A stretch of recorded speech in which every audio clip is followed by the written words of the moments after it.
Hello and welcome to another round of Championship predictions from the Honest Football Podcast. I'm Craig Savage and with me as always is Mr. Daniel Cody. Let's have a quick recap what happened before the international break. And three perfect scores overall, two for Mr. Daniel Cody. His two were Burnley v Bristol City and Preston v Sheffield United. My perfect score was in the Watford's 2-2 draw against Sunderland. Overall, Daniel Cody just about sneaks the win by 10 points to 7. We are back after the international break, where we've had 3 manager sackings, 2 new appointments, and we're still waiting on 2 clubs to hire. But we start off with the Friday night fixture as always. It is Hull City versus Luton Town. Hull on a dreadful run of form, lost 3-0 to Swansea last time out, and Luton much needed 2-0 victory against Blackburn. Luton were really good against Blackburn, second half. The first half was a dreary game. It was, I made some comments on the officiating. It was very busy. But the second half was a really good performance from Luton. They restricted Blackburn. Obviously, you've got to bear in mind that the centre-half ran half the pitch and put one in the corner from his left foot. It's not going to happen every day.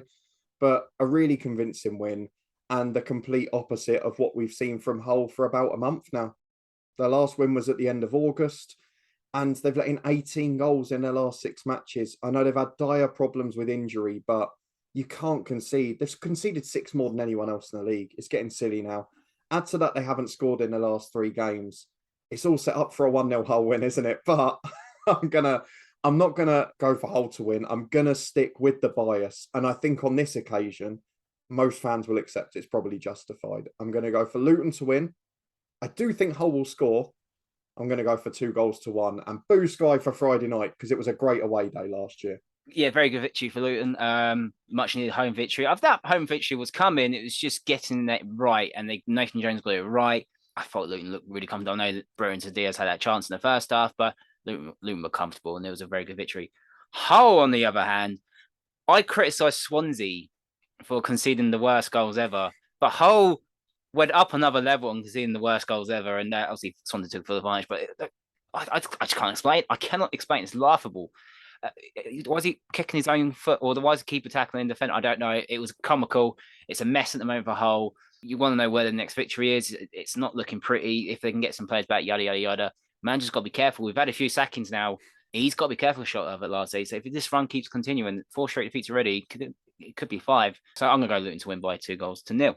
Let's move on to Saturday. Blackburn Rovers versus Millwall. As we said, Blackburn lost 2-0 to Luton and Millwall 2-1 victory against Blackpool. Yeah, it was a efficient Millwall performance. They were the better side. Maybe didn't take all of their chances, and that's perhaps a slight concern from them. I know they've won 2 of their last 3 home games now, but there are 4 of those last 6 games where they haven't scored a goal. So there is certainly an issue there for Millwall. And away from home, they've not been good this year. 1 point from 4 away games. And they're against a Blackburn side that are a bit of a mixed bag at home.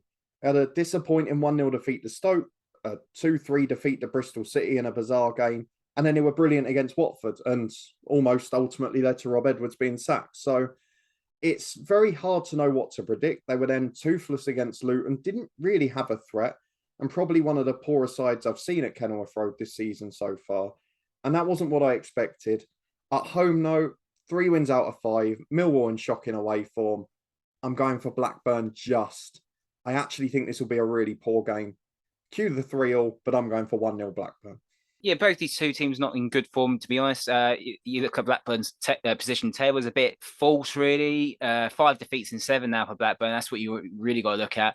Very poor against Luton. Didn't really create anything in the second half. And they just never looked like scoring, I'll be honest, Blackburn, apart from their chance in the first half. They didn't really look like scoring after that. Millwall, much needed win. Yeah, it's not the best Millwall I've seen in the last couple of years, I'll be honest. But I think they can grow. There's nothing wrong with that. Obviously, still trying to replace Wallace and they're trying to figure things out. But I'm going to go for Championship's favourite scoreline. I'm going to go 1-1 in that game. Right, Blackpool versus Norwich. Obviously, Blackpool lost to Millwall and Norwich drew with West Brom. Yeah, that was the sort of game that explained why I predicted them to be 2nd and 3rd during the season. Obviously, it's not worked out that way for West Brom so far, but Norwich won't be too downhearted by that. You're going to have the odd blip in the road in the Championship. They've been in brilliant, efficient form in the build-up to it. Maybe a few concerns that they've let in 3 goals in the last 2 games, but otherwise, They're scoring every game. They look consistent. They're doing what Norwich do in the Championship. Blackpool, I don't think they're going to be able to lay a glove on Norwich, to be honest. Obviously, since they lost Bowler at the end of August, 3 games, 2 goals, letting 5 at the other end. They're sliding towards the relegation zone, and I'm starting to fear for them a little bit. Great to see Charlie Patino off the mark against Millwall. He's had a decent start for Blackpool so far as a youngster, but they're going to find it very hard to stop Norwich. I'm going to go 2-0 to the visitors, just because Blackpool, they haven't had a consistent goal threat recently. No, I'm going to go 3-1 to Norwich. I've got not a lot really to say about these sides, to be honest, because you pretty much nailed it on the head. It's hard. I know it's hard for Blackpool, that second season syndrome. It might start to play an effect already for them. Norwich have been Norwich. I'm not digging Norwich being boring. It's just because you know what they're like. They're going to be up there and they play good stuff. No, that's not a dig. But I think they fully win this game by 3-1. Right, Bristol City versus QPR. Bristol City lost to Burnley by 2-1, and QPR 0-0 at home to Stoke. This is going to be a bit of an interesting test for Bristol City because obviously after a really good run of form, they've now played 2 of the promoted sides and just been turned over, mainly of their own doing for defensive errors, but they were in the games. They were in the games and they were competing going forward. We know they've got a massive goal threat, Bristol City. It's been goals galore for them this season. And QPR have been much the opposite for the most part. I don't know how they didn't beat Stoke because they absolutely battered them in terms of chances, but you've got to take them. And it's been an accusation labelled at QPR a few times this year. You either get 3 goals or you get no goals most of the time. I think it's going to be a really good game. I'm going to go for Bristol City to return to form. I'm going to go for Bristol City to win. I'm going to go 3-1 because we can't predict them to keep a clean sheet. No, not going to lie, to be honest. That's one going to go 2-2 in this game. You didn't want to back them to win, no? I was just about to, and then I changed my mind. No, to be fair, I just feel like QPR might get a last-minute equaliser. Don't get me wrong, Bristol City are scoring for fun, but lately have been making a lot of mistakes, and it's that man from the free transfer that's been making the mistakes, and which is, I'd say, a little bit worrying from a defensive point of view for Pearson, but they got good attacking threat. There's no way down that. QPR, yeah, it hasn't been too bad. It's probably what I expected from QPR so far this season under Michael Beale. I think it's going to be 2-2. Right, next up, it's managerless Cardiff at the time of recording on Wednesday afternoon. They are playing Vincent Kompany's Burnley. Cardiff lost to Huddersfield, which was Steve Morrison's final game, and Burnley beat Bristol City by 2-1. Yeah, you can understand why it was the final nail in the coffin for Steve Morrison. Losing against the interim manager of a side in the relegation zone has tightened it up down the bottom, though, from a neutral point of view. And they're playing a Burnley side too, while maybe not being spectacular, drawing a few too many games, not taking chances with the exception of the Wigan game. They very seldom look like losing a match, Burnley. Only 1 of their 10 has been a defeat against Cardiff, a side that, if you take out the Borough game where everything they hit went in, they've not created a great deal. They've not looked like scoring many goals. And as a result, I'm going to go for Burnley to win it. It's just whether Cardiff score. No, 2-0 Burnley. I'm going the same score as I did for the Norwich game. Oh, you 3-0 Cardiff, 3-0 Burnley, shall I say? No, I was going to say 2-0 if you probably heard the pad slap. Burnley getting better and better by the week, and Kompany, as I said, he's a new head coach. He's given him time. He's letting his team gel. New side. It's starting to work for Kompany, and I'm really impressed. Cardiff, on the other hand, yeah, it was a fun name to look off him for Steve Morrison. He's trying to blame other people and trying to get respect for shaking hands and all that stuff. Not really concentrating on his own team, and to lose to another team that's down there at the moment, managerless. That is the final nail in the coffin because he wasn't exciting until, despite the winning first two home games 1-0, it wasn't exciting until. So it was coming, I'm afraid. But I think Burnley will win this game by 3-0. Right, Coventry versus Middlesbrough. Coventry, they drew 0-0 with Birmingham, and Middlesbrough drew 0-0 with Rotherham. Yeah, I know people that weekend where Middlesbrough played Rotherham, the night before Villa Southampton was on TV in the Premier League, and people said that might be one of the worst games they've seen. Well, Middlesbrough Rotherham was a contender as well. That was horrendous. It was not a good game. And who would have had Middlesbrough in the relegation zone after 10 games? Chris Wilder potentially talking up his chances of getting the Bournemouth job. It's not a good situation there at the moment. I'm flabbergasted, to be honest. I saw them taking a while to get going in front of goal, but I did not see that coming. Having said that, it's the Championship. They're 5 points off the playoffs. Coventry, another club that have surprised us so far. I know the backlog of home games to come, but no win in 7. Struggled to a few draws, but at least against Birmingham, they finally look solid at the back. It's the first time all season they've kept a clean sheet. Obvious issue is that Gustavo Hamer got yet another red card, this time late on in the game. That was awful. Just silly. And now he's going to be out for a crucial game. The loser of this, I think the manager starts to look over their shoulder, because we've seen that people are trigger happy this year. I'd like to see Mark Robins given time because he's an excellent manager. For me, I don't think the same will be afforded to Chris Wilder. I'm going to go for Borough to nick it because Coventry have shown nothing this year, but I hope they return to form soon. 1-0 Borough, awful game. You can't predict anything else after last week's performances. I'm going to go 1-1 in this game. You talk about Mark Robins looking on the shoulder. Mark Robins has got enough credit in the bank, shall I say. Wilder, on the other hand, I'm thinking he's very close. There's something's not right up there at the Riverside Stadium. I don't think they're Chris Wilder signings either. No. Looking at the way they play, don't think it's their signings. Middlesbrough looks very negative. Aside Jones is normally a very good attacking wing-back. Very negative, made a lot of mistakes, and the crowd was starting to, every time the ball was going back, the crowd was starting to get on their backs. And you can just tell, obviously, they're desperate to win games and get back up in the table, but it's not looking pretty up there at the moment at Middlesbrough. Coventry, on the other hand, no wins at all this season. Yeah, I know they've had a couple of games postponed, but there's still no wins in 7. That's not a good sign. That's not like Coventry, really. It's still going to be 8 games without a win for me. Now I'm going to go with a 1-1 draw. Right, Reading versus Huddersfield. Reading last time out beat Wigan by 1-0, thanks to Tomlinson's lovely free kick. And Huddersfield beat Cardiff by 1-0. Yeah, this one is a really, really tough one for me. We've got a new manager in at Huddersfield. Obviously, you can see our thoughts in the eye above for yesterday, but I don't know what's going to happen. Normally, we talk about a new manager bounce. I've got a funny feeling Reading are going to win this comfortably. And I don't know how to back it up. They've been brilliant at home if you take out the Sunderland game when they got battered. Huddersfield aren't that team that have got the quick counter-attacking players that Sunderland had, though.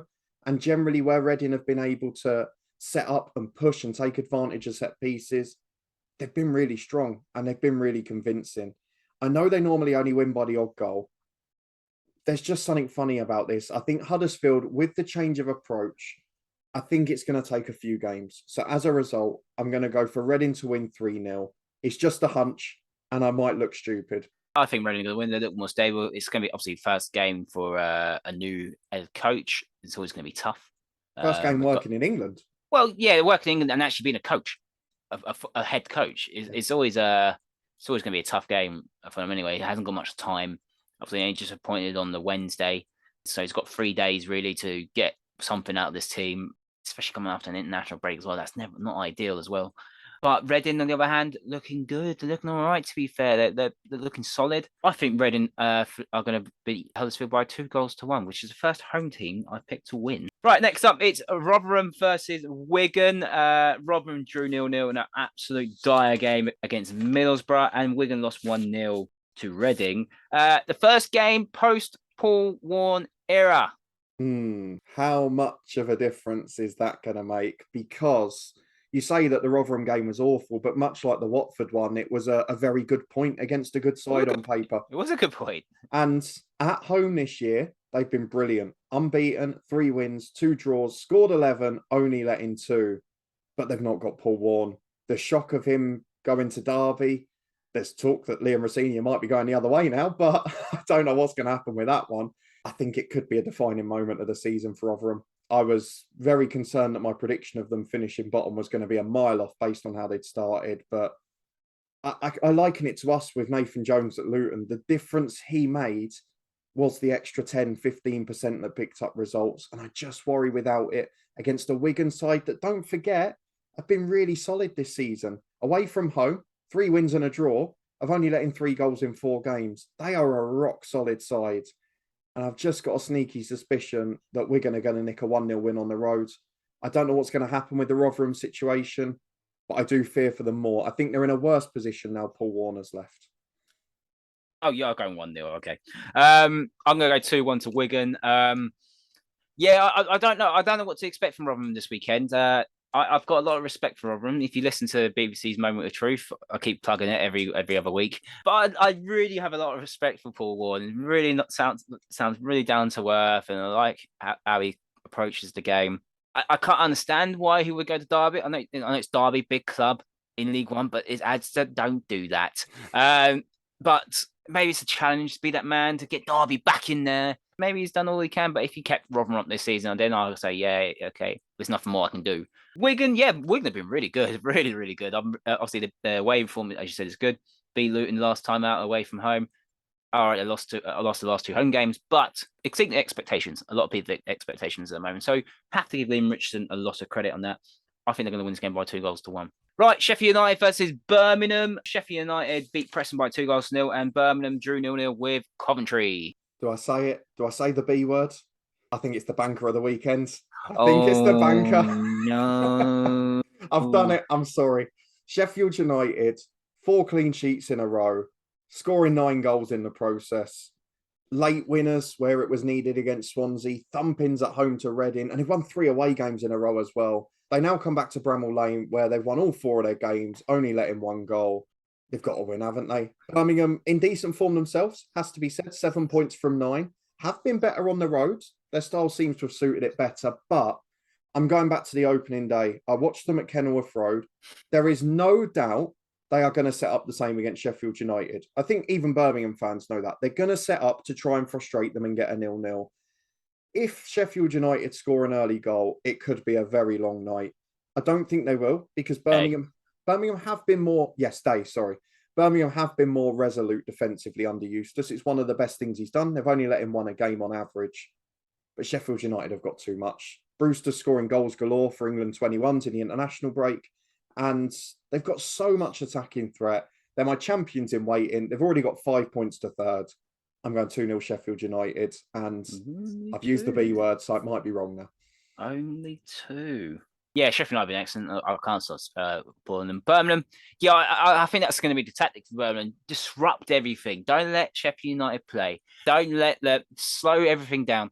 Don't let have that momentum. As you said, if that early goal goes in, which I do expect the early goal to go in, it could be a very long night. But long day. See, you put it in my head.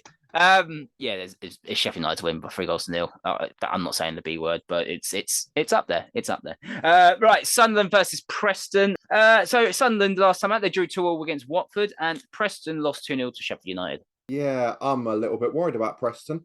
Everyone was talking about them for potential playoff pushes. I know I wasn't. You weren't. I wasn't. We didn't think they'd be up there, but now 3 games without a win, and more importantly, the goals are starting to go in at the other end. And they haven't rectified the situation going forward. I'd love to know the last time in the Championship after 10 games, someone had scored 3 and conceded 4. I'd love to know the stat on that.